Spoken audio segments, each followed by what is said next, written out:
Good morning dear students, welcome to Hindi class.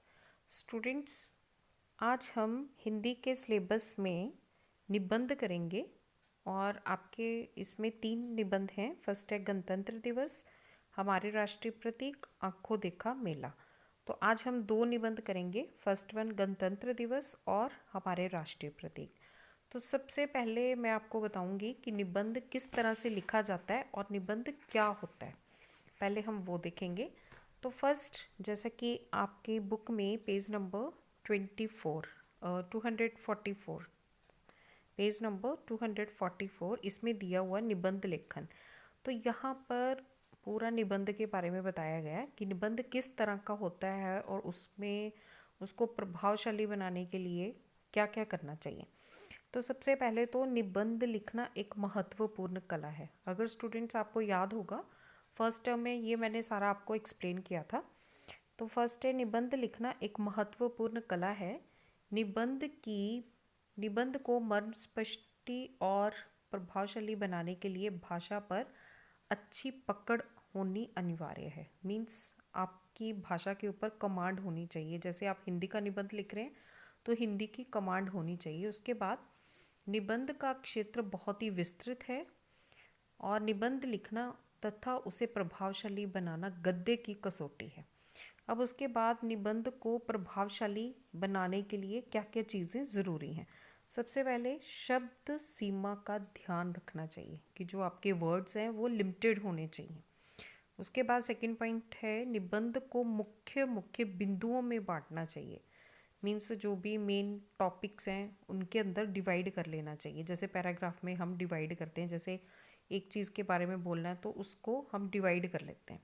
Then अनावश्यक बातों से निबंध को विस्तृत नहीं करना चाहिए कि ऐसे फालतू की बातें लिखते रहे। देन नेक्स्ट, भाषा सरल एवं सारगर्भित होनी चाहिए। भाषा जो है वो उसकी ईजी होनी चाहिए। सारगर्भित मीन्स कि उसे बहुत ज़्यादा ऐसे फालतू की चीज़ें नहीं लिखनी चाहिए, जो मीनिंग की चीज़ें हैं वही लिखनी चाहिए। देन विराम चिन्हों का आवश्यकता अनुसार प्रयोग करना आवश्यक है। निबंध लिखने के लिए विराम चिन्ह तो होने ही चाहिए।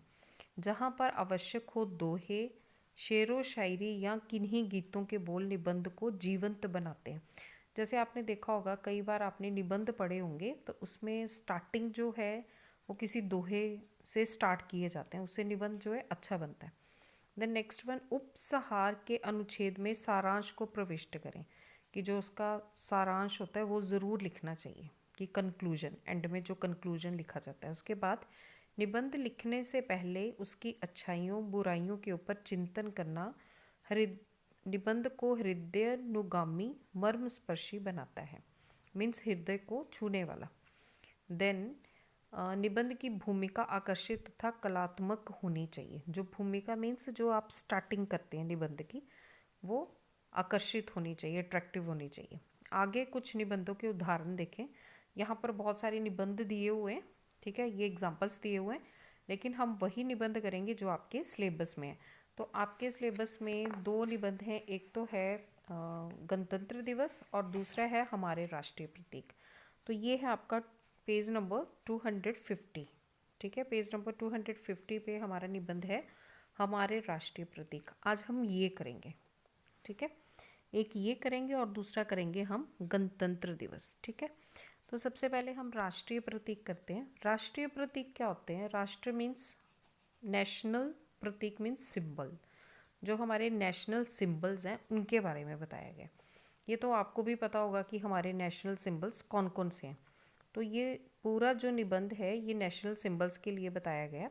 तो फर्स्ट जैसे उसकी स्टार्टिंग होती है, ठीक है, यहाँ पर कुछ इसके रूपरेखा दी गई है। रूपरेखा मीन्स कि निबंध को किस तरह से लिखा जाता है, किन किन पैराग्राफ्स में डिवाइड किया गया है वो बताया है। सबसे पहले राष्ट्रीय प्रतीकों का महत्व, कि जो हमारे राष्ट्रीय प्रतीक हैं, नेशनल सिंबल्स हैं, उनकी क्या इम्पोर्टेंस है उनके बारे में।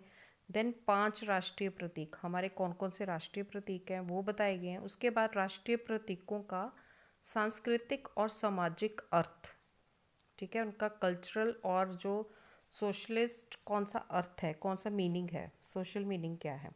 उसके बाद उपसंहार, कंक्लूजन, ठीक है। तो ये पूरा निबंध दिया गया है। ये मैं आपको समझा देती हूँ स्टूडेंट्स। अगर आप अपनी भाषा में निबंध लिखना चाहते हैं, अपनी तरफ से बना के लिखना चाहते हैं, आप वो भी लिख सकते हैं, या फिर आप किसी और बुक से कुछ रेफरेंस लेके लिखना चाहते हैं वो भी कर सकते हैं। ठीक है, तो ये दिया हुआ है। सबसे पहला जो पैराग्राफ है, हमारे राष्ट्रीय प्रतीकों का महत्व। जो हमारे राष्ट्रीय प्रतीक है उनकी क्या इम्पोर्टेंस है। तो जो नेशनल सिंबल्स हैं उनकी इम्पोर्टेंस ये है कि उससे हमारे राष्ट्र की पहले तो पहचान होती है। ठीक है, जो हमारे नेशनल सिंबल्स हैं उससे हमारे राष्ट्र की पहचान होती है और उनकी स्वतंत्रता का बोध कराते हैं। हमारे राष्ट्र की जो स्वतंत्रता है, आज़ादी है, उसका बोध कराते हैं, उसके बारे में बताते हैं। और भारत एक स्वतंत्र राष्ट्र है जिसके कुछ राष्ट्रीय प्रतीक हैं। ठीक है, जो हमारा देश है वो स्वतंत्र राज्य राष्ट्र है, तो उसके कुछ राष्ट्रीय प्रतीक भी हैं। ये देश की स्वतंत्रता तथा सांस्कृतिक गरिमा के परिचायक हैं। ठीक है, तो उसके बाद बताया गया कि हमारे 5 राष्ट्रीय प्रतीक कौन कौन से हैं। तो ये तो सभी को पता होगा कि हमारे नेशनल सिंबल्स कौन कौन से हैं। फर्स्ट है राष्ट्रीय ध्वज। ठीक है, फर्स्ट है हमारा राष्ट्रीय ध्वज, देन राष्ट्रगान, देन राष्ट्र चिन्ह, राष्ट्रीय पक्षी तथा राष्ट्रीय पशु। तो ये पांचों हैं। फर्स्ट है राष्ट्रीय ध्वज, वो तो सबको पता है, तिरंगा जो है वो हमारा राष्ट्रीय ध्वज है, नेशनल फ्लैग। राष्ट्रीय गान हमारा कौन सा है, जनगण मन। देन राष्ट्रीय चिन्ह, ठीक है, राष्ट्रीय चिन्ह कौन सा है हमारा, ये भी आपको पता है, अशोक स्तंभ। अशोक स्तंभ से लिया गया राष्ट्रीय चिन्ह जो हमारा। उसके बाद है राष्ट्रीय पक्षी, मोर। ठीक है, पीकॉक। देन राष्ट्रीय पशु, ये भी आपको पता होगा। तो ये हमारे सारे राष्ट्रीय प्रतीक हैं, उनके बारे में बताया गया। तो अब इनका ये तो बता दिए कि कौन से हैं, उसके बाद इनका क्या महत्व है। ठीक है, और इनका सांस्कृतिक और सामाजिक क्या अर्थ है उसके बारे में बताया गया। सबसे पहले तो राष्ट्रीय ध्वज के बारे में बताया गया। ये तो आप सबको पता है कि जो राष्ट्रीय ध्वज है उसमें 3 रंग होते हैं। ठीक है, ये तो आप 4th 5th क्लास से पढ़ते आ रहे हैं राष्ट्रीय ध्वज के बारे में। उसमें 3 रंग होते हैं, कौन सा रंग किसका प्रतीक है।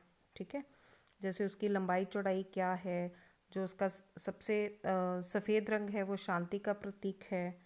ठीक है, इस तरह से ये राष्ट्रीय ध्वज के बारे में बताया गया। और फिर जो उसमें चक्र होता है उसके बारे में बताया गया, वो अशोक स्तंभ से लिया गया राष्ट्रीय चक्र। और जो पट्टियां हैं उसमें हरा रंग है, धन धान्य, देश के धन धान्य, धरती की हरियाली का प्रतीक है। ठीक है, और फिर राष्ट्रीय ध्वज को फहराने के कुछ नियम होते हैं।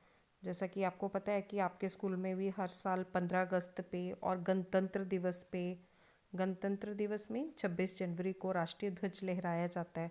तो जब राष्ट्रीय ध्वज लहराते हैं तो उस टाइम पर आप पूरे सावधान मुद्रा में खड़े होते हैं। ये सिर्फ उसके बारे में बताया। ये बहुत इजी है, ये आप खुद भी बना सकते हैं। उसके बाद उन्होंने बताया कि जो हमारा राष्ट्रीय गान है, जो कि जनगण मन है, हमारा राष्ट्रीय गान। ठीक है, उसके लिए बताया गया किसने लिखा हुआ है, कविवर रविंद्रनाथ टैगोर ने। ठीक है, ये आपने लर्न करने की किसने लिखा हुआ है, कविवर रविंद्रनाथ टैगोर, ये आपको पता ही होगा। और जब आप राष्ट्रीय गान गाते हैं तो सभी सावधान मुद्रा में खड़े होते हैं, सामूहिक रूप से गाया जाता है। ठीक है, फिर उसके बाद बंकिम चंद्र चटर्जी द्वारा लिखित वंदे मातरम गीत को राष्ट्रीय गीत का स्थान प्राप्त है। ठीक है, तो ये सारी चीज़ें हैं। फिर उसके बाद भारत का राष्ट्रीय चिन्ह सारनाथ के अशोक स्तंभ से लिया गया। इसमें चासर सिंह होते हैं। चासर मीन्स 4 सिंह हैं, लेकिन चित्र में कितने दिखते हैं, 3 ही दिखते हैं। ठीक है, और सिंहों के नीचे घोड़े और बैल के चित्र बने होते हैं। इन 2 चित्रों के बीच में चक्र बना होता है। ठीक है, इसके नीचे सत्यमेव जयते लिखा रहता है, जिसका अर्थ होता है सत्य की ही विजय होती है। तो ये सब इन बारे में बताया गया है, राष्ट्रीय प्रतीकों के बारे में। उसके बाद जो आपका लास्ट था रूपरेखा में, लास्ट टॉपिक था उपसंहार। मीन्स इस ऐसे को लिखने के लिए हमारा जो उपसंहार है, कंक्लूजन है, वो क्या होता है। तो कंक्लूजन देखेंगे, राष्ट्रीय चिन्ह के संबंध में ये बात ध्यान देने योग्य है कि इसका प्रयोग केवल सरकारी कार्यों के लिए ही हो सकता है। ठीक है, भारत सरकार के कागज पत्रों में इसकी मूर्ति का चित्र छपा रहता है। भारत सरकार अपने कामकाज में इसका प्रयोग करती है। मोर हमारा राष्ट्रीय पक्षी है और बाघ हमारा राष्ट्रीय पशु। राष्ट्रीय पशु होने के कारण बाघ का वन्य जंतुओं में विशिष्ट स्थान होता है। इसे मारना अपराध है। हमारे राष्ट्रीय प्रतीक अपनी संस्कृति अस्मिता की पहचान से जुड़े हैं, सांस्कृतिक अस्मिता की पहचान से जुड़े हैं।